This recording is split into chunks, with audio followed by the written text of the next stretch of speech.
Welcome to the WRAL Daily Download. A timeline and new video is emerging in the search for a missing Cary woman in Grenada. I'm Grace Holland, joined by WRAL's Shaun Gallegher, who's been covering this search. And Shaun, this is a story that has started to get some national attention here. Who is Elizabeth Waddell? Well, she's a local mom from Cary. She is a physical therapist and runs fitness classes. But more than her professional life, she's just absolutely beloved by everybody that, knows her. We're hearing she's 5 feet tall, but much bigger than that personality-wise. Just a gregarious person that, you just want to be around. And it's really the reason why we're seeing so many people want to try to find her right now. Right. And she went missing last week. Right. So what is the timeline that police have now given us on the events leading up to her disappearance? What are they looking at? Yeah, so Liz Waddell and her friend flew down to Grenada on July 11th, actually. They were going to take a pretty long vacation together. They spent 10 days at one resort on the western part of the island. And then after that, on July 21st, they traveled to an area near Grandance Bay. And it was the very next day that her friend had reported that she went missing after she went for a swim. So, she had been there in Grenada for, a little over a week and a half, but it was July 22nd that she was last seen. Okay. And this video Right. that was released on Wednesday, it's time-stamped. Mm-hmm. So, what are the key moments that happen in that video, and what do they reveal about the specifics of the moments right before she was last seen? Yeah, so it all happens in about 20 minutes. It's last Wednesday around 11:45 a.m. You can see a figure walk up on this surveillance footage from her Airbnb that is right on the coast there. And, you can tell that she's got, swimming attire, a beach towel, just ready for this vacation to continue. About 2 minutes later, you don't see where she walks to, but there's a kind of a long dock or pier outside of this Airbnb they were staying at. And you see, her jump off the side and splash down into the water. And she remains in the water for the rest of the video that we can see. But she's not out there alone either. About 5 minutes after she gets in the water, we see her friend, pull up a beach chair on, the shore there in the shade on kind of the north end of where this Airbnb was. And then around 12:04, this is, about 15 minutes, maybe 20 minutes after she gets into the water, you can see to the south of that, out of her friend's sight, this kind of little dot, swim away. And that's the last time that we see her in that surveillance video that the husband had released today. But we do know that she had an interaction with somebody on the island as well, from a report in Grenada. There's a reporter there, Shania McIntosh, who interviewed a witness who said he was on a jet ski and he and his significant other saw, a lone figure far out at sea. So they took the jet ski out there and wanted to check on her and see if she was okay. They said that they later identified that was, Liz Waddell.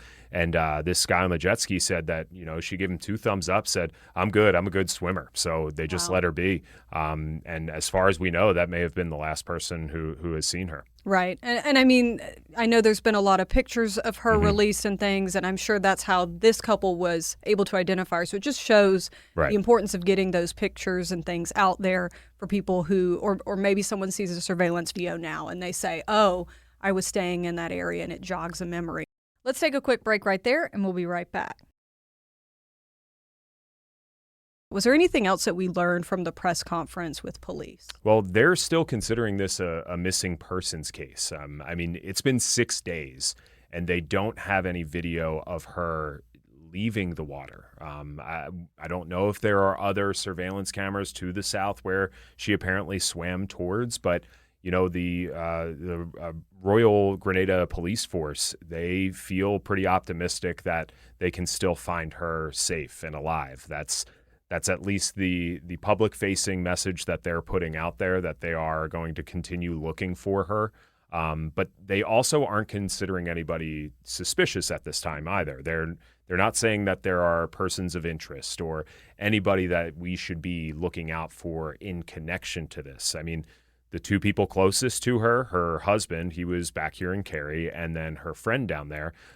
Both of them, the police say, have been very cooperative with this investigation, and they don't consider them suspicious at all in this case. So as far as, somebody to point a finger at or be concerned here, at least at this point, what they're telling the media, they're not looking for anybody. They're just looking for Liz. Okay. And, you mentioned her husband. I mean, where is her family and all this? I'm sure they are trying to help with the search as much as they can. Yeah, so Liz's husband and their daughter, they flew down to Grenada to try to help as best they can. They have a family representative back up here in North Carolina who's handling media calls, created a website, findliz.com, to try to help, just drum up any tips, share the latest that they know. Because, for as big of a personality as this woman is, a lot of people want to know the latest of what's going on. And, they want to hear from the people that they trust most, which I would imagine is Liz's husband.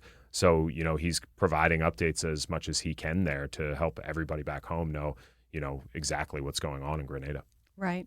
And again, this is a story that there may be people who see this and are not from our area, right, and are trying to help any way they can. Maybe there's people in Grenada themselves. Mm-hmm. So what do people need to know? What do they need to keep an eye out for?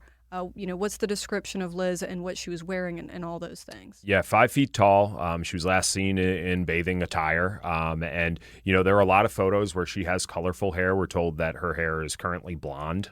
So be on the lookout for that.